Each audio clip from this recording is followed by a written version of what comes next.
கடவுளை நிறைய வணங்குறவங்களுக்கு ஒரு கேள்வி எப்போதுமே இருக்கும். விதிப்படி என்னோட தலை விதிப்படி தான் எல்லாமே நடக்கும்னா, நான் ஏன் கடவுளை வணங்கணும்?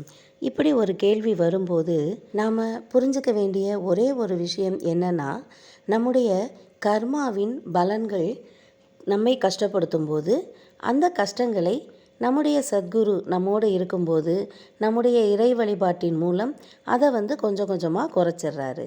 ஒரு வெள்ளத்தை தண்ணியில் போட்டால் எப்படி கரையுமோ, அதே மாதிரி எளிதாக நம்ம கர்மாவை கரைச்சி நம்ம கரை சேர்த்துட்றாரு. இதுக்கு உதாரணமாக பார்த்திங்கன்னா, சில நேரங்களில் சில தெய்வ வழிபாடை நாம் செய்யணும் அப்படின்னு தோணும். இதை பாபாவே நம்ம உள்ளே இருந்து உணர்த்துறாரு அப்படின்னு உணர்ந்துக்கிட்டு அந்த தெய்வ வழிபாட்டை நாம் செய்யலாம். ஏன்னா சில பூர்வ ஜென்ம பந்தங்களில் இருந்து நம்ம செய்ய வேண்டிய சில செயல்களை நம்ம செய்து முடிக்கும்போது தான் நம்ம கர்மா முழுமையாக கரையும். அது நம்முடைய சத்குருவான பாபாவுக்கு மட்டும்தான் தெரியும். அதனால் அவரிடத்தில் முழுமையான நம்பிக்கையும் பக்தியும் அன்பும் அதோடு கூட முழு சரணாகதியும் இருந்தால் நம்முடைய கர்மாவின் தலைகளை அவர் விரைவாகவே களைந்து விடுவார்.